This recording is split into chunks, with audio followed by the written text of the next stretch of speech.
CBSE class 12 chemistry 2025 biomolecules. तो class 1 में हमने बायोमोलिक्यूल्स के कुछ टॉपिक्स डिस्कस किए थे, बेसिक टॉपिक्स कार्बोहाइड्रेट से रिलेटेड, और इसमें हम लोग क्लास 2 में ग्लूकोज के बारे में डिस्कस करेंगे। इसमें हम लोग क्या कर रहे हैं कि पहले रिवीजन कर रहे हैं, क्योंकि हमने बहुत सारे क्वेश्चंस प्रीवियस ईयर्स तक बनाए थे, और हम लोग क्या करेंगे इसमें क्वेश्चंस डिस्कस करेंगे, और हमारा टॉपिक है ग्लूकोज। तो हम लोग ये फॉलो करेंगे। पहले स्ट्रक्चर ऑफ ग्लूकोज थोड़ा देखेंगे, उसके रिएक्शंस बहुत इंपॉर्टेंट है, वेरी इंपॉर्टेंट, उनके क्वेश्चंस देखेंगे, कन्फिग्रेशन डिस्कस करेंगे, डीएल और प्लस माइनस का क्या मीनिंग होता है, एनसीईआरटी लेवल पर बहुत ही बेसिक हम लोग करेंगे। तो यहाँ पर इससे जो क्वेश्चंस आए हैं वो ना के बराबर आए हैं, मतलब जहाँ तक मुझे ध्यान है वो क्वेश्चंस नहीं आए, ठीक है, लेकिन फिर भी इनसे क्वेश्चंस बन सकते हैं, कुछ जनरल क्वेश्चंस वो हम लोग देखेंगे। और यहाँ पर अगला है हमारा साइक्लिक स्ट्रक्चर ऑफ ग्लूकोज, इसके रिएक्शंस हम लोग देखेंगे। इसमें एनोमर्स, पायरनो स्ट्रक्चर्स, हावर्थ स्ट्रक्चर, ये सब बहुत इंपॉर्टेंट है, इनसे क्वेश्चंस बिल्कुल पूछे जा सकते हैं, ठीक है। तो हम लोग एक बार शुरू करते हैं। तो यहाँ पर हम लोग देखते हैं, तो यहाँ पर सबसे पहले हम लोग स्ट्रक्चर ऑफ ग्लूकोज से शुरू करते हैं।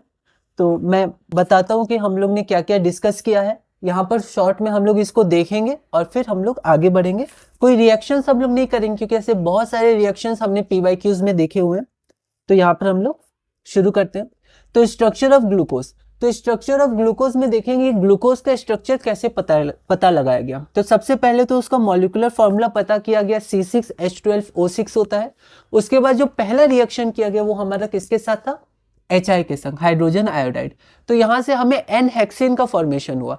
तो एन हेक्सेन, तो इससे क्या पता चला कि जो 6 कार्बन एटम है, क्योंकि C6H12O6 हमारा फॉर्मूला था, तो जो 6 कार्बन एटम है वो हमारे linked in a straight chain. तो all the 6 carbon atoms are present in the straight chain. तो क्वेश्चन पूछा जा सकता है कि किस रिएक्शन से हमें ये पता चला कि जो ग्लूकोज के 6 कार्बन एटम्स है वो एक स्ट्रेट चेन में लिंक है। हमारे पास जो अगला क्वेश्चन है, मतलब जो अगला रिएक्शन है वो है NH2OH। ये हमारा हो गया हाइड्रोक्सिल अमीन, हाइड्रोक्सिल अमीन के साथ रिएक्शन, और साथ में HCN। ये हमने पढ़ा था जब हम चैप्टर नंबर 8 कर रहे थे, aldehydes, ketones and carboxylic acids. तो इसमें एडिशन होता है। तो यहाँ पर इससे हमें पता चला कि हमारे पास एक कार्बोनिल ग्रुप है। तो कार्बोनिल ग्रुप क्या हो सकता है, आपके पास एल्डिहाइड भी हो सकता है और कीटोन भी हो सकता है, ठीक है। अब एल्डिहाइड ग्रुप कैसे, मतलब एल्डिहाइड ग्रुप हमें पता है ग्लूकोज में है, कैसे पता चला, तो फिर हमारे पास रिएक्शन हुआ Br2 वाटर से, Br2 वाटर। तो जब इससे रिएक्शन हुआ और ग्लूकोनिक एसिड का फॉर्मेशन हुआ, ये सब टर्म आप ध्यान रखिएगा, इंपॉर्टेंट है। तो हमें पता चला वो जो कार्बोनिल ग्रुप है हमारे पास, वो हमारे पास है एल्डिहाइड ग्रुप है, ठीक है। उसके बाद अगला हमारे पास हुआ एसिटिक एनहाइड्राइड। तो acetic CH3CO whole twice O, तो एसिटिक एनहाइड्राइड। तो एसिटिक एनहाइड्राइड से जब रिएक्शन हुआ तो हमारे पास पेंटा एसीटेट बना, ठीक है।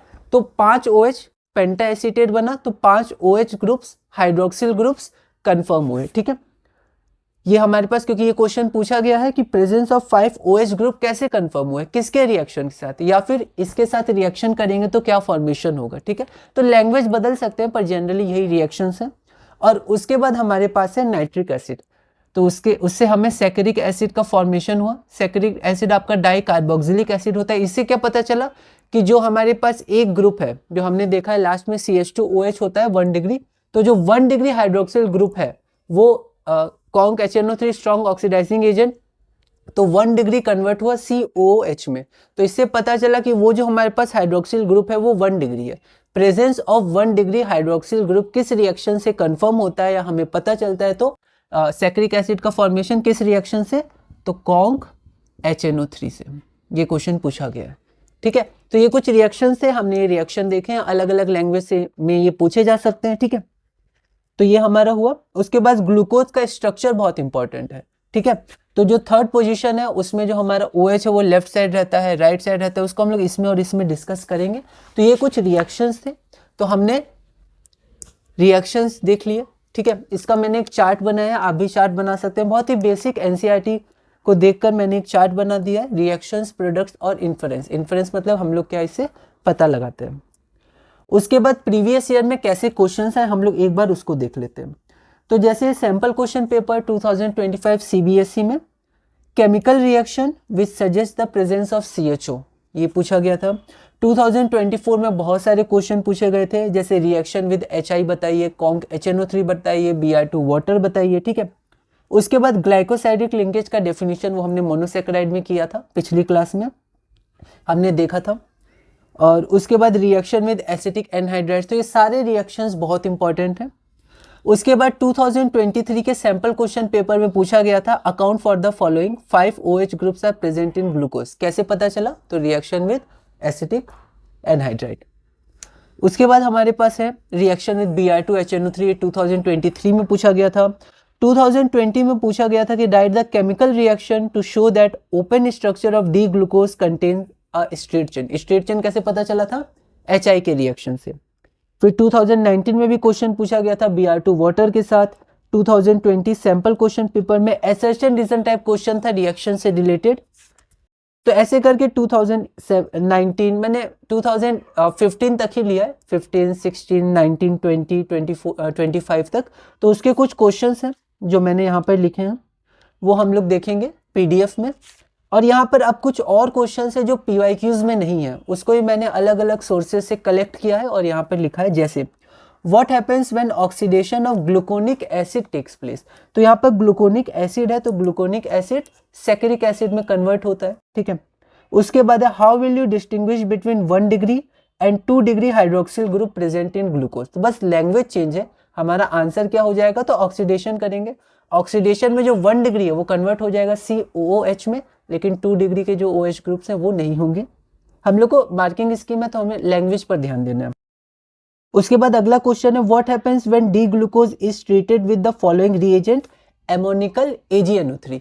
तो एमोनिकल AgNO3 नाम दिया है, लेकिन हमें पता है टॉलेंस रिएजेंट है। तो टॉलेंस रिएजेंट के संग क्या होता है? ग्लूकोज क्या होता है? ऑक्सीडाइज हो जाता है। तो the reaction of D glucose with ammoniacal AgNO3 और Tollens reagent produces D gluconic acid, ठीक है। ऑक्सीडेशन तो ग्लूकोनिक एसिड का फॉर्मेशन होता है। तो ये 3 क्वेश्चन थे। आप और भी क्वेश्चन प्रैक्टिस करिएगा, क्योंकि अब बस आपको प्रैक्टिस करने हैं, नोट्स बनाने और रिवाइज करना है। तो ये हमारा क्वेश्चन भी पूरा हुआ है, इसको हम लोग PDF में देख लेंगे। तो इसी के साथ हमारे स्ट्रक्चर ऑफ ग्लूकोज पूरा होता है। अगला हमारा कन्फिग्रेशन है, इसको हम लोग शॉर्ट में लिखेंगे। वैसे PDF में मैंने बहुत सारे नोट्स बनाए हैं, लेकिन आपको बस उसको पढ़ लेना है, क्योंकि ये पूरे NCERT के नोट्स हैं। मैंने सेलेक्ट करके लिखा है, मैंने ये अपने नोट्स बनाए हैं, तो आप बस इनको देख लीजिएगा।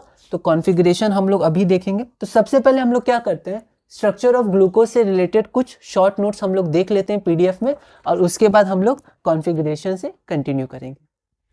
तो हम लोग क्लास 2 में ग्लूकोज से कंटिन्यू करते हैं। ये हमारे पास स्ट्रक्चर ऑफ ग्लूकोज।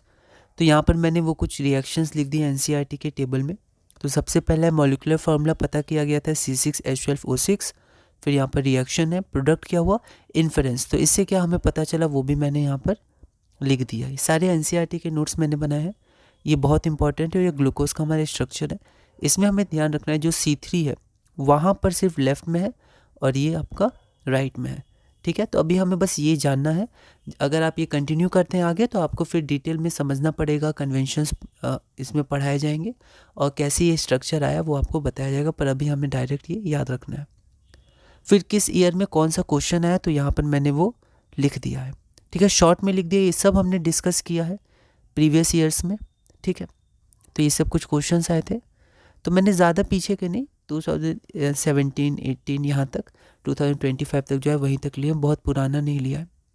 अब कुछ क्वेश्चन एंड आंसर्स करते हैं जो PYQs में नहीं है। पहला question, what happens when oxidation of gluconic acid takes place. तो ग्लूकोनिक एसिड ऑक्सीडेशन पे सैकरिक एसिड बनाता है। आप चाहें तो रिएक्शन में लिख सकते हैं, वैसे 1 मार्क का है, पर फिर भी आप चाहें तो अपने हिसाब से मॉडिफाई करके लिख सकते हैं। How will you distinguish between 1 degree and 2 degree hydroxyl group present in glucose. तो the 1 degree hydroxyl group present at the terminal carbon पर होता है atom of glucose, while the remaining OH कहाँ होता है? C2, C3, C4, C5 पर 2 degree, ठीक है। अब यहाँ पर 2 मार्क्स का है तो यहाँ थोड़ा थ्योरी लिख दिया। फिर यहाँ पर 1 degree hydroxyl group is easily oxidize to carboxylic acid, while 2 degree hydroxyl groups undergoes oxidation only under drastic conditions. अगला क्वेश्चन है what happens when D glucose is treated with the following reagent ammoniacal AgNO3। 1 mark का है तो यहाँ मैंने statement लिख दिया। The reaction of D glucose with ammoniacal, ध्यान से लैंग्वेज लिखेंगे, अमोनिकल भी था, अमोनिकल AgNO3 आप चाहें तो ब्रैकेट में टॉलेंस रिएजेंट भी लिख सकते हैं, प्रोड्यूसेस डी ग्लूकोनिक एसिड। तो डी ग्लूकोनिक एसिड क्या करते हैं, वो प्रोड्यूस करता है। आप चाहे तो रिएक्शन भी उसका लिख सकते हैं। अगला हमारा कॉन्फ़िगरेशन है। तो कॉन्फ़िगरेशन को एक बार हम लोग बोर्ड में ब्रीफ में समझ लेते हैं, उसके बाद पीडीएफ से कंटिन्यू करेंगे। तो अब हम लोग कॉन्फ़िगरेशन के बारे में कुछ देखते हैं। तो यहाँ पर पहले कुछ हम लोग बातें कर लेते हैं। ये जो हमारा कॉन्फ़िगरेशन टॉपिक है, तो सबसे पहले ये जो बायोमॉलिक्यूल है, ये बायोमॉलिक्यूल एक डेप्थ और रिसर्च का टॉपिक हम कह सकते हैं, ठीक है। तो जो 12th में हमें बहुत ही बेसिक चीज़ें पढ़नी है। अगर आप परस्यू करते हैं साइंस के कैरियर को, अगर आप केमिस्ट्री में बीएससी या फिर और आगे जाते हैं, या अगर साइंस में भी आप आगे जाते हैं, तो आपको थोड़ा सा पढ़ना पड़ सकता है। लेकिन अगर आप स्पेसिफिक डोमेन साइंस में ही, मतलब केमिस्ट्री में ही जाते हैं, ठीक है, चाहे आप इंजीनियरिंग में जाइए केमिस्ट्री में, चाहे आप बीएससी में जाइए केमिस्ट्री में, तो कैसे भी अगर आप केमिस्ट्री लेते हैं तो आपको बायोमॉलिक्यूल्स बहुत ही डेप्थ में पढ़ना है। अगर आप बायोलॉजी की भी स्ट्रीम से लेते हैं तो भी आपको ये सब पढ़ना है, क्योंकि ये बायोलॉजी से भी रिलेटेड है। बायोमॉलिक्यूल्स ये बायोलॉजी में भी आ जाएगा, आपका केमिस्ट्री में भी आ जाएगा। तो यहाँ मैं ये कहना चाहता हूँ कि ये सब जो है, ठीक है, इनके कॉन्फ़िगरेशन कैसे पता किए गए और क्या क्या रिएक्शंस है, उनके बारे में डेप्थ में आपको अच्छे से पढ़ना है। और ये जो कॉन्फ़िगरेशन टॉपिक है, ये भी आपको बहुत ही डेप्थ में पढ़ना है आगे, ठीक है। तो यहाँ पर क्या है, यहाँ पर बहुत ही बेसिक बताया गया है, ठीक है। तो यहाँ पर हम लोग बहुत ही डेप्थ में नहीं जाएंगे, क्योंकि ये बहुत फिर कॉम्प्लिकेटेड हो जाता है और इतना हमारे लेवल में बिल्कुल नहीं पूछा जाता है, ठीक है, क्लास 12th में। तो यहाँ पर एनसीईआरटी के जो छोटे छोटे पैराग्राफ्स हैं, बस हो सकता है उन्हीं से कुछ क्वेश्चंस पूछे जा सकते हैं, ठीक है, क्योंकि इनमें कुछ क्वेश्चंस बिल्कुल बन सकते हैं, ठीक है। हम लोग एक दो क्वेश्चन डिस्कस करेंगे। तो यहाँ पर मैंने बहुत ही छोटे में या फिर शॉर्ट में लिखा है, जो एनसीईआरटी से, पूरी एनसीईआरटी की मैंने यहाँ पर थ्योरी लिखी है, तो उसको मैंने बहुत ही शॉर्ट में समझाने की कोशिश की है, ताकि उससे एक दो क्वेश्चन आ सकते हैं। क्योंकि अभी तक जो 2025 सीबीएसई सैंपल क्वेश्चन पेपर में भी हमने देखा, तो वहां पर कोई ऐसे डायरेक्ट क्वेश्चन नहीं पूछे गए थे, ठीक है, लेकिन फिर भी इसमें से कुछ क्वेश्चन है जो इंपॉर्टेंट है, आ सकते हैं। अब हम लोग इसको थोड़ा देखते हैं। तो यहाँ पर अगर हम लोग देखते हैं, तो हमारे पास ये टॉपिक है कॉन्फ़िगरेशन। अब आप कॉन्फ़िगरेशन में क्या पढ़ेंगे, आपने जो कंपाउंड के नाम देखे होंगे, जैसे डी प्लस ग्लूकोज, ठीक है, डी माइनस फ्रुक्टोज, ऐसे करके आपने नाम देखे होंगे, एल प्लस या एल माइनस, ऐसे करके कोई कंपाउंड का नाम। तो उसमें जनरली तीन चीजें हैं। पहले में क्या है, डी या एल, ओके, उसके बाद आता है आपका प्लस या माइनस, और उसके बाद आपका नेम ऑफ कंपाउंड आता है। इसको हम लोग थोड़ा देखते हैं। तो जैसे यहाँ पर अगर हम लोग देखें, तो यहाँ पर हम ले लेते हैं डी या एल में से मैंने डी ले लिया। अब यहाँ पर बीच में कैसे हाइफन रहता है, तो उसको लिख सकते हैं, ये कोई माइनस नहीं है, ऐसे बस सेपरेट करने के लिए आप इसको मान सकते हैं। तो अभी मैं इसको नहीं लिख रहा हूँ। तो यहाँ पर डी के बाद प्लस या माइनस ग्लूकोज लेके चलते हैं, तो हमारे पास क्या हो जाएगा, प्लस हो जाएगा। और नेम ऑफ कंपाउंड है, तो नेम ऑफ कंपाउंड ले लेते हैं हम लोग ग्लूकोज, ठीक है। इसको हम लोग ऐसे ब्रैकेट में कर सकते हैं, ऐसे वे ऑफ राइटिंग आप देख सकते हैं। तो हमारे पास है डी प्लस ग्लूकोज। इसके बारे में हमें बहुत ही शॉर्ट में समझना है, डी या एल क्या है, प्लस या माइनस क्या है, और ग्लूकोज क्या है। तो इसको हम लोग एक बार देखते हैं। तो यहाँ पर डी और एल क्या है, ये कॉन्फ़िगरेशन होता है, ठीक है, कॉन्फ़िगरेशन होता है। प्लस या माइनस हमें पता है, हमने स्टीरियोकेमिस्ट्री में पढ़ा था इसको, जो आपने देखा भी होगा उसको, चाहे आप मेंस की बात करें, एडवांस की बात करें, उसमें तो आपको स्टीरियोकेमिस्ट्री बहुत ही डेप्थ में पढ़ना है, ठीक है, as compare to board level. पर बोर्ड लेवल में भी हमने ये सब कुछ टर्म्स पढ़े थे, small D, small L, halo alkanes and halo arenes में, एनसीईआरटी में ही, ठीक है। तो यहाँ पर प्लस क्या होता है, आपका राइट रोटेट करता है, और माइनस क्या है, लेफ्ट रोटेट करता है। मतलब एक तरह से डायरेक्शन ऑफ ऑप्टिकल रोटेशन या ऑप्टिकल रोटेशन को शो करता है। अब यहाँ पर जो ग्लूकोज है वो नेम ऑफ कंपाउंड। तो डी और एल कॉन्फ़िगरेशन, प्लस या माइनस, अगर प्लस है तो डेक्स्ट्रो रोटेटरी नेचर या स्मॉल डी, और माइनस है तो लीवो रोटेटरी नेचर या फिर स्मॉल एल। अब ये जो डी एंड एल है, these have no relation with the optical activity of the compound. मतलब अगर यहाँ डी है तो ऐसा नहीं वो डी से डेक्स्ट्रो रोटेटरी और वो राइट टर्न करेगा लाइट को, ठीक है, ऐसा नहीं है। या फिर यहाँ पर एल है तो वो हमेशा लेफ्ट करेगा, ठीक है। तो डी और एल राइट भी हो सकता है, लेफ्ट भी हो सकता है, जैसे डी प्लस भी हो सकता है, डी माइनस भी हो सकता है, ठीक है। तो डी और एल का कोई भी रिलेशन नहीं ऑप्टिकल एक्टिविटी से। आपका असर्शन रीजन में पूछा जा सकता है। असर्शन में पूछा जा सकता है, the D configuration of a compound means that it rotates the plane polarized light, या it shows dextro rotatory nature, या it has dextro rotatory nature. Language बदली जा सकती है, यही कॉन्सेप्ट रहेगा, ठीक है। तो ये आपसे पूछा जा सकता है, okay. They are also not related to the letter small D and small L. Small D small L ये होते हैं, ठीक है। तो ये इनसे भी रिलेट नहीं होते हैं। तो प्लस माइनस के संग एसर्शन दिया जा सकता है, और प्लस माइनस या फिर स्मॉल डी स्मॉल एल के संग दिया जा सकता है। और एक तरह से क्वेश्चन पूछा जा सकता है, जैसे मान लीजिए एमसीक्यू है, तो एमसीक्यू में select the option which is correct, ठीक है, या select the option which is wrong, okay, ऐसे करके पूछा जा सकता है। तो ये आपको एक ध्यान रखना है। उसके बाद meaning of D and L notations. The letter D or L before the name of any compound indicate the relative configuration of a particular stereoisomer of a compound with respect to configuration of some other compound, ठीक है।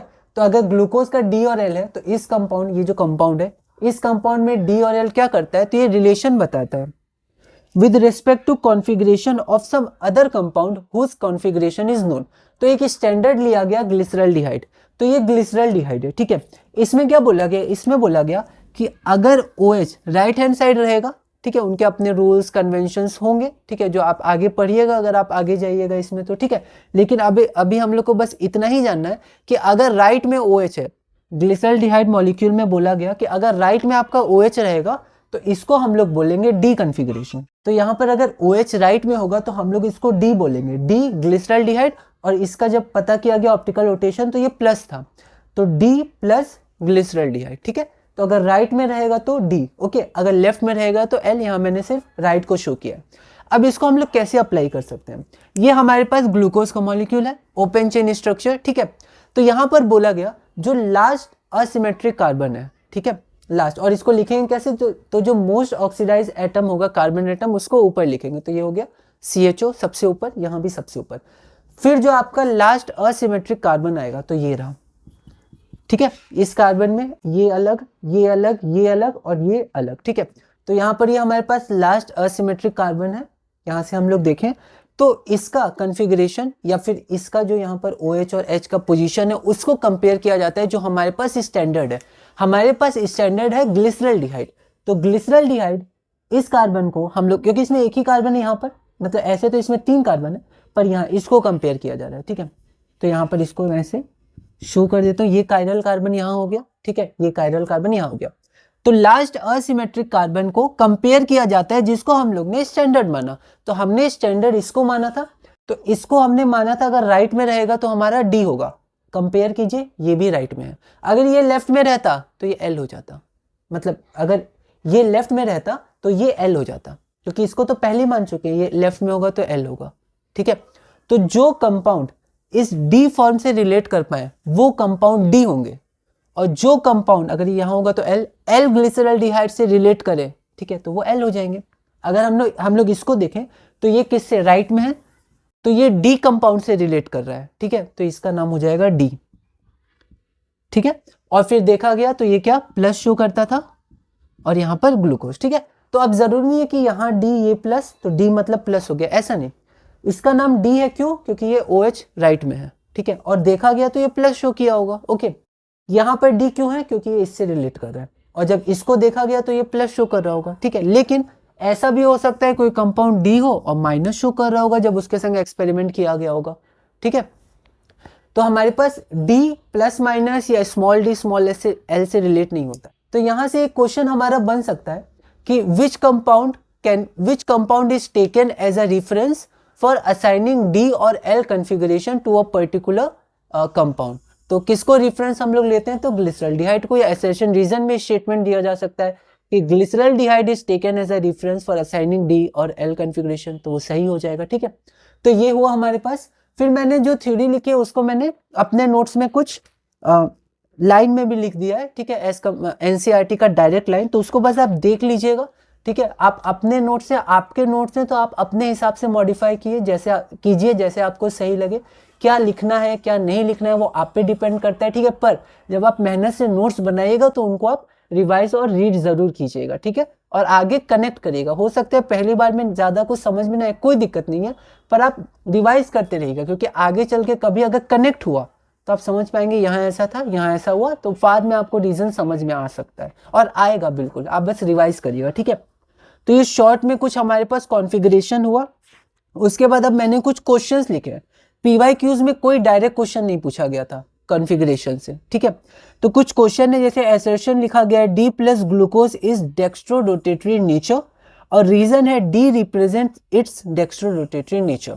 तो सबसे पहले D plus glucose dextrorotatory है क्योंकि plus sign है, ठीक है, लेकिन यहाँ पर बोला गया है डी के कारण वो डेक्स्ट्रोरोटेटरी है, इस डी के कारण, तो ये गलत है, ये रिलेट नहीं होता है प्लस माइनस से। उसके बाद एक क्वेश्चन है, उसको आप भी देखिएगा, how many asymmetric carbon atoms are present in D plus glucose. अब यहाँ पर सिर्फ डी प्लस ग्लूकोज बोला गया है, ठीक है। अब हमें पता है कि हम लोग आगे पढ़ेंगे, हम लोग पढ़ भी चुके हैं कि साइक्लिक स्ट्रक्चर होता है ग्लूकोज का, तो इसके कारण क्या होता है कि अगर आप अल्फा बीटा देखिएगा तो आपके पास 5 हो जाएंगे, ठीक है, असिमेट्रिक कार्बन एटम, लेकिन अगर आप ओपन चेन देखिएगा तो 4 है, और यहाँ पर आपका सिर्फ डी प्लस ग्लूकोज लिखा और कुछ दिया नहीं है। तो आप 4 भी लिख सकते हैं, 5 भी लिख सकते हैं, पर आप मेंशन कर दीजिएगा कि 5 असिमेट्रिक कार्बन इन अल्फा और beta form and 4 asymmetric carbon in open chain structure. तो आप देख लीजिएगा कैसे लैंग्वेज में लिखना है, आप डिस्कस कर सकते हैं कैसे लिखना चाहिए, ठीक है। अगला हमारे पास है D glucose is dextrorotatory whereas L glucose is levorotatory. और अगला हमारे पास है reason D compounds are always dextrorotatory and L compounds are always levorotatory. तो देखते हैं, assertion D glucose is dextrorotatory, क्या ये सही है? बिल्कुल सही है। इसलिए नहीं क्योंकि वहां डी लिखा है, इसलिए क्योंकि हमें पता है डी ग्लूकोज का पूरा नाम डी प्लस ग्लूकोज है, ठीक है, और यहाँ पर जो एल ग्लूकोज है वो एल माइनस ग्लूकोज है, ठीक है, क्योंकि एक राइट एक लेफ्ट ये दोनों, तो एल हो गया आपका माइनस के साथ और डी हो गया प्लस के साथ, ये हमें पता है। लेकिन अगर कोई भी आपको कंपाउंड दे दिया जाए जिसके बारे में आपको पता है नहीं, तो आप ऐसा नहीं कह सकते यहाँ पर डी है इसलिए ये डेक्स्ट्रोरोटेटरी होगा, और रीजन में वही लिखा गया है, D compounds are always dextro and L compounds are always levo, ये गलत है, ठीक है। तो एसर्शन सही, रीजन गलत। एसर्शन रीजन का एक फिक्स ऑप्शन होते हैं हमारे पास, तो ऑप्शन नंबर हमारा सी हो जाएगा। और आप कुछ लाइन भी लिख दीजिएगा एसर्शन रीजन में, अगर ए या बी है तो आप डायरेक्ट भी लिख सकते हैं या उसमें भी कुछ लाइन लिख सकते हैं, लेकिन अगर सी या डी है कोई फॉल्स है उसमें से, तो आप एक लाइन लिख दीजिएगा करेक्ट लाइन, या कुछ और भी आप लिख सकते हैं, ठीक है, क्योंकि एसर्शन रीजन में कुछ लाइंस लिखी रहती हैं, उसके बाद A B C D option लिखा रहता है, ठीक है। तो आप प्रैक्टिस करिएगा, आप समझ जाइएगा क्या लिखना है। उसके बाद हमारे ये पूरा हुआ टॉपिक, तो अब हम लोग पीडीएफ में कुछ देख लेते हैं, शॉर्ट नोट्स और क्वेश्चंस। उसके बाद हमारा एक इंपॉर्टेंट टॉपिक है साइक्लिक स्ट्रक्चर ऑफ ग्लूकोज, जिसमें हम लोग रिएक्शन डिस्कस करेंगे, एनोमर्स और कुछ क्वेश्चन डिस्कस करेंगे, और आज की अपनी क्लास पूरी करेंगे। तो सबसे पहले हम लोग एक बार पीडीएफ देख लेते हैं, फिर हम लोग साइक्लिक स्ट्रक्चर से कंटिन्यू करेंगे। तो यहाँ पर हमारा कॉन्फ़िगरेशन है, यहाँ पर ये जो नोट्स हैं ये मैंने एनसीईआरटी से लिए हैं, ठीक है, और कुछ अपने से यहाँ लिखे हैं। तो हमें क्या करना है कि हमें बस इसको एक बार रीड कर लेना है, ठीक है, और बाकी बस थोड़ा सा समझना है, क्योंकि इससे क्वेश्चंस नहीं पूछे गए तो उम्मीद भी कम है पूछे जाएँ। बस कुछ क्वेश्चंस हैं जो आ सकते हैं, बाकी हम लोग इसको स्किप भी कर सकते हैं, कोई दिक्कत नहीं है। Glucose is correctly named as D plus glucose, तो पहला डी या एल, दूसरा प्लस या माइनस, और तीसरा नेम ऑफ कंपाउंड, जैसे यहाँ डी प्लस ग्लूकोज। डी या एल शो करते हैं कॉन्फ़िगरेशन, प्लस माइनस में प्लस डेक्स्ट्रोरोटेटरी जिसको स्मॉल डी से रिप्रेजेंट करते हैं, मतलब स्मॉल डी से भी कर सकते हैं, और माइनस लेवोरोटेटरी लेफ्ट हैंड साइड जो रोटेशन होता है इसको स्मॉल एल से भी रिप्रेजेंट कर सकते हैं। D and L have no relation with the optical activity of the compound, या रोटेशन हम लोग लिख सकते हैं ऑप्टिकल एक्टिविटी, मतलब they are also not related to the letter small D and small L. आगे बढ़ते हैं, meaning of D and L notations. The letters D or L before the name of any compound indicate the relative configuration of a particular stereoisomer of a compound with respect to configuration of some other compound, ठीक है, किसी और compound का configuration जो known है, ठीक है, configuration of which is known. यहाँ पर थोड़ा छूट गया है, यहाँ पर हमारा वो ग्लिसरॉल्डिहाइड है, ये एनसीईआरटी के नोट से, तो आप यहाँ से कंटिन्यू कर सकते हैं, ठीक है। तो अच्छा यहाँ पर आ गया है ना, ये रहा, यहाँ छूटा नहीं है, यहाँ से कंटिन्यू करते हैं। In case of carbohydrates this refer to their relation with a particular isomer of glyceraldehyde. तो ग्लिसरॉल्डिहाइड जैसे हमने डिस्कस किया था, तो प्लस यहाँ पर ये डी कॉन्फ़िगरेशन है, ठीक है, पर ज़रूरी नहीं हमेशा डी कॉन्फ़िगरेशन प्लस ही हो। ग्लिसरॉल्डिहाइड में जो डी कॉन्फ़िगरेशन जिसका नाम दिया वो प्लस भी था, कोई दिक्कत भी नहीं है, कोई दिक्कत नहीं है, ठीक है। और यहाँ पर LHS में ये माइनस है, ठीक है, लेकिन L क्यों आया, ये LHS में जो हमारा OH है इसकी वजह से ये L आया, और RHS में OH है इसकी वजह से आ रहा है, इनके अपने कन्वेंशंस होते हैं। आगे बढ़ते हैं, all those compounds which can be chemically correlated to D plus isomer of glyceraldehyde, मतलब OH to the right hand side, are said to have D configuration. All those compounds which can be correlated to L minus isomer of glyceraldehyde are said to have L configuration. यहाँ पर left में होगा, ठीक है, board में हमने right में देखा था सिर्फ। द कॉन्फ़िगरेशन ऑफ मोनोसैकेराइड्स, तो मोनोसैकेराइड्स का कॉन्फ़िगरेशन हम लोग कैसे करते हैं, तो यहाँ देखते हैं। The lowest asymmetric carbon is compared, structure of monosaccharide and glyceraldehyde is written in such a way, तो लास्ट कौन होगा, लोएस्ट, जब हम लोग को हम उस कंपाउंड के स्ट्रक्चर को उस तरह लिखेंगे कि जो हमारा मोस्ट ऑक्सीडाइज्ड कार्बन है वो टॉप पर है, ठीक है, तो यहाँ पर ये टॉप पर है, तो लोएस्ट असिमेट्रिक कार्बन हो गया, है ना, मतलब कायरल कार्बन, ठीक है। तो हमें ध्यान रखना है लोएस्ट कार्बन नहीं, लोएस्ट असिमेट्रिक कार्बन, ठीक है। तो डी ग्लिसरल्डिहाइड, और यहाँ पर हमारा प्लस, ये हमारा क्या था प्लस, और यहाँ पर जब हमने कंपेयर किया तो डी आया, तो डी कन्फिग्रेशन, ठीक है। तो लोएस्ट असिमेट्रिक कार्बन, क्योंकि लोएस्ट कार्बन तो ये हो जाएगा, लेकिन असिमेट्रिक तो ये, ठीक है, असिमेट्रिक का ध्यान रखना है। तो लोएस्ट असिमेट्रिक कार्बन, तो plus glucose has a D configuration, तो it is correctly written as D plus glucose. ये क्वेश्चन भी है, ये एनसीईआरटी में लाइन भी है, और ये क्वेश्चन भी पूछा जाता है कि glucose is correctly represented as D plus glucose, D minus glucose, L plus glucose, L minus glucose, ठीक है। तो यहाँ पर correctly represented as D plus glucose.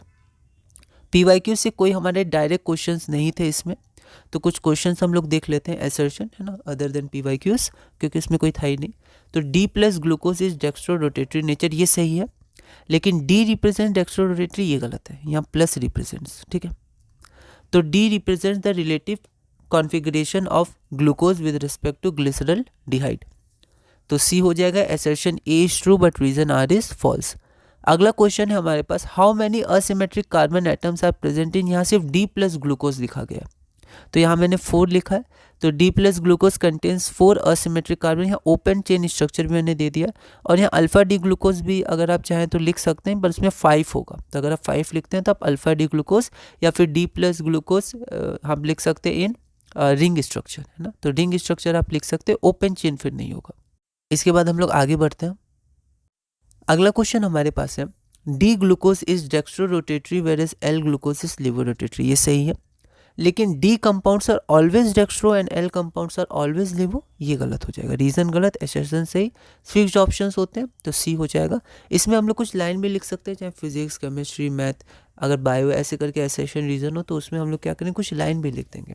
तो ये जैसे यहाँ पर हमारा ये गलत था, ठीक है, तो हम लोग लिख सकते हैं D L configuration is not related to dextro और लिवो रोटेशन, तो सी हो जाएगा, assertion A is true but reason R is false. अब हम लोग देखते हैं साइक्लिक स्ट्रक्चर ऑफ ग्लूकोज, उससे पहले एक बार हम लोग बोर्ड में इसको देख लेते हैं ब्रीफ में, उसके बाद पीडीएफ से कंटिन्यू करेंगे। तो अब हम लोग अपना लास्ट टॉपिक करते हैं इस क्लास का, और ग्लूकोज का, साइक्लिक स्ट्रक्चर ऑफ ग्लूकोज। तो ये हमने कॉन्फ़िगरेशन कर लिया, डी और एल एक बार देख लिया नोट्स में, और क्वेश्चंस हमने देख लिए। अब हम लोग साइक्लिक स्ट्रक्चर ऑफ ग्लूकोज देखते हैं। तो साइक्लिक स्ट्रक्चर ऑफ ग्लूकोज में सबसे पहले हम लोग कुछ रिएक्शंस देखेंगे, ठीक है, वो रिएक्शंस इंपॉर्टेंट है, इनसे क्वेश्चंस पूछे गए। तो हमारे पास कुछ रिएक्शंस हैं, हम लोग उसको देखते हैं। तो यहाँ पर जो कुछ रिएक्शंस है, सबसे पहले है स्किफ्स टेस्ट।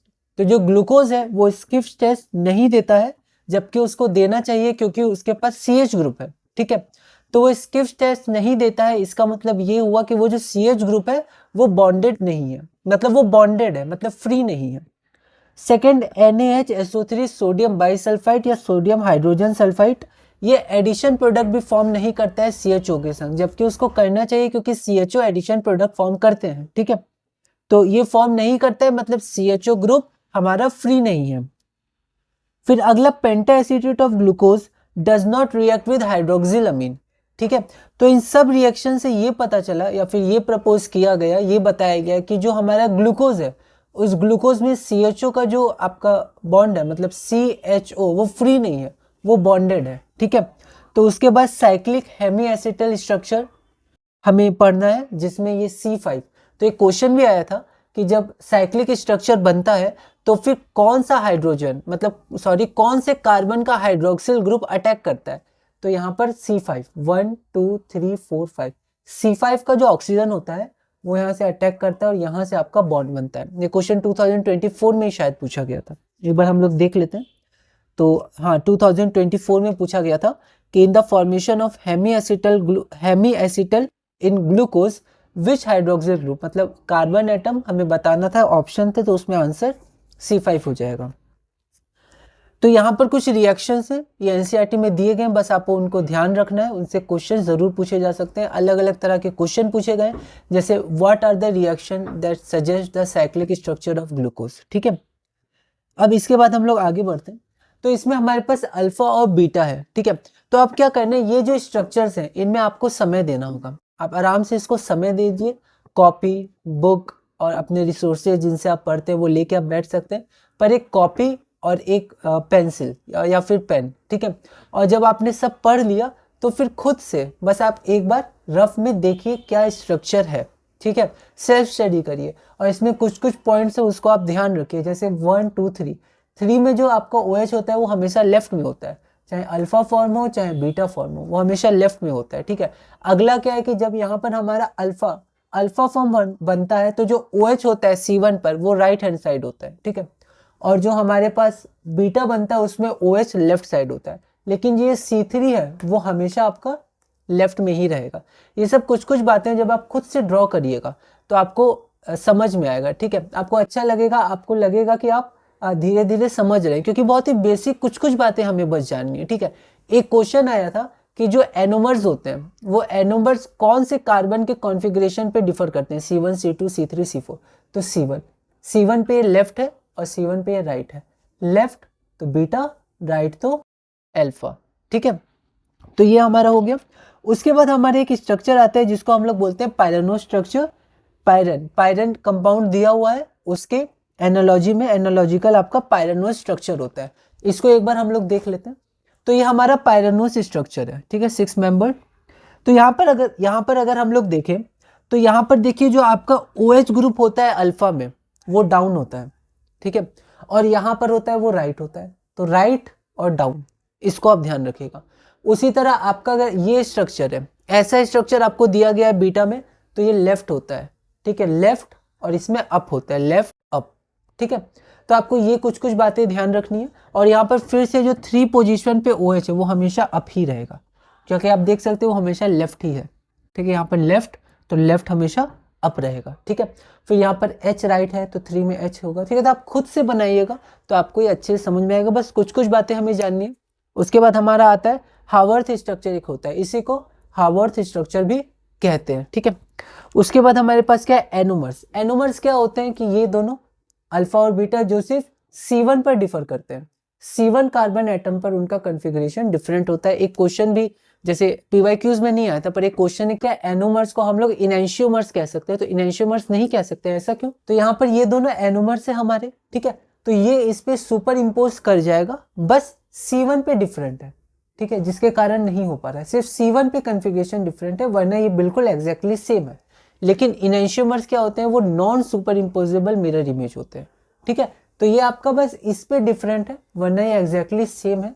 लेकिन इनैंशियोमर्स पूरी तरह से नॉन सुपर इम्पोजेबल होते हैं। ठीक है, तो वो इनैंशियोमर्स नहीं है, ये एनोमर्स है। ओके, तो ये हमारे कुछ हुए कुछ चीज़ें। ठीक है, ये हम जानते हैं, पर फिर भी एक बार हमने यहाँ पर थोड़ा सा रिवाइज कर लिया। अब यहाँ पर हम लोग देख लेते हैं। अच्छा, एक बात और, जैसे सिमिलर स्ट्रक्चर फ्रुक्टोज, तो ऐसे ही फ्रुक्टोज का भी स्ट्रक्चर है, उसको आप देख सकते हैं। आज तक तो पूछा नहीं गया है, लेकिन फिर भी एक बार आप उसको बस एनालाइज कर सकते हैं। इसी तरह उसका होता है, उसका फ्यूरानो स्ट्रक्चर होता है। तो हो सकता है पूछा जाए कि फ्यूरानो स्ट्रक्चर किसका होता है, तो फ्रुक्टोज का होता है। तो 4 ऑप्शन में आप फ्रुक्टोज कर सकते हैं, क्योंकि वही हमें पढ़ना है। ओके, तो यहाँ पर अगर हम लोग देखें तो पिछले साल में कैसे क्वेश्चन आए थे, तो 2025 CBSE सैंपल क्वेश्चन पेपर जो ऑफिशियल है उसमें क्वेश्चन आया था reaction of glucose with NaHSO3, तो एसर्शन रीजन टाइप क्वेश्चन आया था।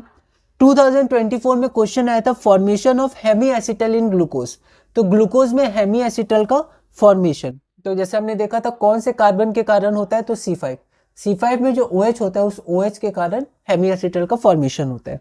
उसके बाद 2024 में एनोमर्स का डेफिनेशन आया था। एनोमर्स का डेफिनेशन तो पहले भी बहुत आ चुका है PYQs में। फिर 2023 में पूछा गया था एनोमेरिक कार्बन का नंबर क्या है, तो C1, ये C1 एनोमेरिक कार्बन है। ठीक है, फिर उसके बाद 2021-22 में पूछा गया था reactions not explained bye open chain structure of glucose, तो ऑप्शन थे, MCQ था। 2020 में एनोमर्स का एग्जाम्पल, मतलब आपको स्ट्रक्चर दिया था, उसमें आपको पहचानना था, या फिर आपका वर्ड्स में लिखा हुआ था, ऐसे करके आपको पहचानना था एनोमर्स कौन दोनों है। ठीक है, फिर उसके बाद 2019 के सैंपल क्वेश्चन पेपर में भी एक सिमिलर क्वेश्चन पूछा गया था, 3 reactions of glucose which cannot be explain by its chain structure. तो जो तीन हमें रिएक्शंस लिखने, NaHSO3, HCN और फिर पेंटा एसीटेट, है ना, ऐसे करके 3 रिएक्शन हम लोग लिख सकते हैं जो उसके ओपन स्ट्रक्चर आप कह सकते हैं, या फिर स्ट्रेट चेन स्ट्रक्चर जो उसके कारण मतलब नहीं एक्सप्लेन हो पाते हैं अगर हम लोग उसको माने तो। तो ये कुछ क्वेश्चंस थे। अब कुछ क्वेश्चंस मैंने 4 क्वेश्चंस कलेक्ट किए हैं जो PYQs में नहीं थे, जैसे glucose does not give 2,4-DNP test. अगर आपको 2,4-DNP ध्यान होगा तो चैप्टर 8 में aldehydes, ketones and carboxylic acid में जो एडिशन ऑफ अमोनिया डेरिवेटिव्स में था उसमें 2,4-DNP था। तो यहाँ पर ग्लूकोज वो नहीं देता है, ऐसा क्यों? क्योंकि उसके पास फ्री एल्डिहाइडिक ग्रुप नहीं है। फिर उसके बाद रीज़न है कि रीज़न को मैंने लाइन में भी लिखा है लैंग्वेज में कि क्यों नहीं देता है। फिर उसके बाद can anomers be called enantiomers, justify your answers, तो हमने अभी देखा, तो उसको एक बार लैंग्वेज में देख लेंगे। और अगला है what is meant by the pyranose structure of glucose. तो ग्लूकोज के पायरानोस स्ट्रक्चर का मतलब क्या होता है, एक्सप्लेन। 2 मार्क्स का है तो उसको भी हम लोग लैंग्वेज में देख लेंगे और हम लोग उसका एक स्ट्रक्चर भी बना सकते हैं क्योंकि 2 मार्क्स का है ये क्वेश्चन।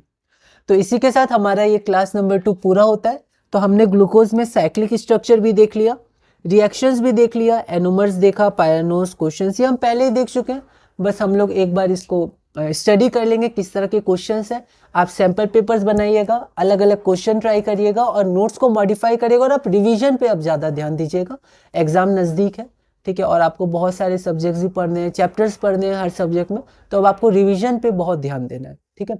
तो सबसे पहले आप अच्छे से सबका रिविजन करिए, आपसे बेसिक क्वेश्चंस और कॉमन क्वेश्चंस ना छूटे, ठीक है। उसके बाद फिर अलग अलग क्वेश्चंस आप लगा सकते हैं। तो इसी तरह हम लोग आगे बढ़ेंगे। अगली क्लास में हम लोग प्रोटीन्स के बारे में देखेंगे और उसके बाद एंजाइम, विटामिन, न्यूक्लिक एसिड। तो अभी दो या 3 क्लास और हमारे पास है, उसके बाद हम ये अपना पूरा करेंगे और उसके बाद हम लोग चैप्टर 6 फिर ऑर्गेनिक शुरू से हम लोग इसी तरह कुछ क्वेश्चन देखेंगे। तो अब हम लोग एक बार PDF देख लेते हैं, उसके बाद इसी तरह हम लोग धीरे धीरे केमिस्ट्री 12 में आगे बढ़ेंगे। तो यहाँ पर साइक्लिक स्ट्रक्चर ऑफ ग्लूकोज देखते हैं, तो ये हमारा ओपन चेन स्ट्रक्चर है। ये मोस्ट प्रॉपर्टीज़ को एक्सप्लेन करता है पर कुछ रिएक्शंस को एक्सप्लेन नहीं कर पाता है, जैसे स्किफ्स टेस्ट, NaHSO3 और पेंटासीटेट ऑफ ग्लूकोज ये रिएक्ट नहीं करते, ठीक है। CHO ग्रुप है उसके बावजूद। तो इसका मतलब क्या हुआ, इसके मतलब ये सजेस्ट हुआ या फिर ये प्रपोज किया गया कि एल्डिहाइडिक ग्रुप क्या है वो फ्री नहीं है, ठीक है।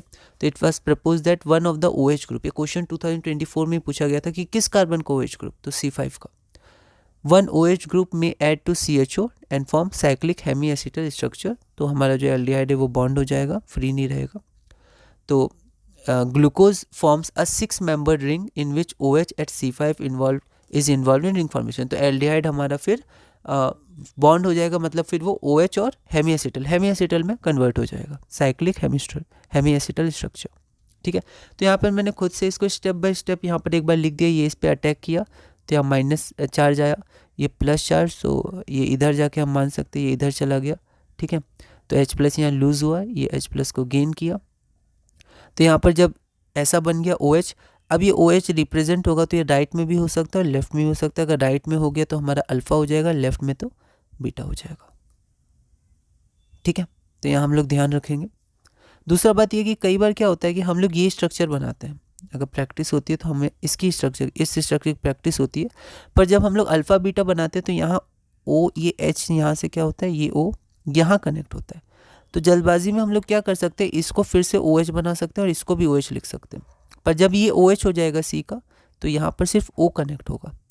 तो इस कारण आप यहाँ देख सकते हैं मैंने जल्दबाजी में लिख दिया तो फिर मुझे ऐसी ओवर राइटिंग करनी पड़ी, ठीक है। तो ये ओवर राइटिंग ना करना पड़े इसलिए हमें ध्यान रखना है बोर्ड में प्रैक्टिस के साथ, जहाँ गलती हम लोग ध्यान रखेंगे। तो अगर ये राइट में हुआ, लेफ्ट में हुआ, तो ऐसे हमारे पास 2 एनोमर्स हो जाएंगे। तो ये एनोमर्स हो गए। These 2 cyclic forms exist in equilibrium with open chain structure. Equilibrium में होता है, लेकिन ये लगभग 99.9% या 99 से बहुत ज़्यादा लगभग ये हेमी एसिटल फॉर्म में वो एग्जिस्ट करता है, और इसमें ये 0.05 या 0.1% के आसपास ही एग्जिस्ट करता है, बहुत ज़्यादा ही कम एग्जिस्ट करता है ओपन चेन स्ट्रक्चर में, लेकिन फिर भी इनमें इक्विलिब्रियम होता है, ठीक है। तो ये D+ ग्लूकोज ओपन चेन, ये अल्फ़ा D+ ग्लूकोज या बीटा D+ ग्लूकोज, ठीक है। तो अब हम लोग आगे बढ़ते हैं।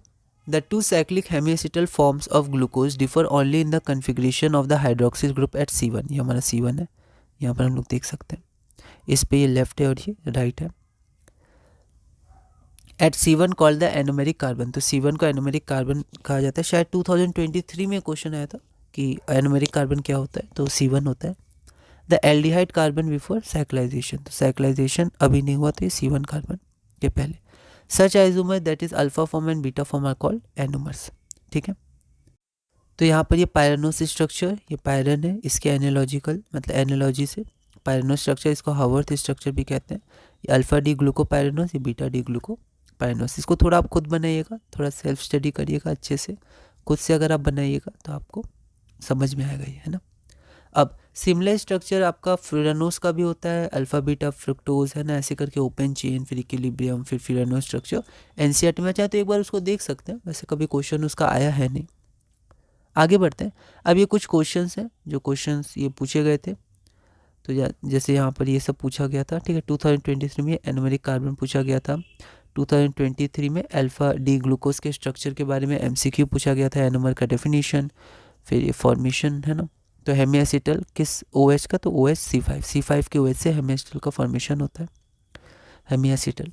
उसके बाद reactions not explain by the open chain structure, इसका एमसीक्यू पूछा गया था। एनोमर्स के example alpha form, beta form glucose का। फिर 2019 में सैम्पल क्वेश्चन पेपर में 3 reactions of glucose which can not be explain by its chain structure, ठीक है। अब कुछ क्वेश्चन आंसर देखते हैं कि glucose does not give 2,4 DNP test, ये सही है। Glucose exist in cyclic hemiacetal form, उसके पास फ्री एल्डिहाइड ग्रुप नहीं होता है, इसलिए रीजन भी सही है। तो both assertion and reason are correct and reason is the correct explanation of assertion A. आप चाहें तो इसमें भी कुछ लाइन लिख सकते हैं अगर चाहें तो, वरना आप ऑप्शन लिख सकते हैं, ठीक है। Glucose does not give 2,4 DNP test, ठीक है, गिव रीजन। तो glucose mainly exist in the cyclic hemiacetal form, ठीक है। तो जो हमारा इक्विलिब्रियम होता है उसमें जो ओपन चेन होता है उसका परसेंटेज बहुत कम होता है, ठीक है।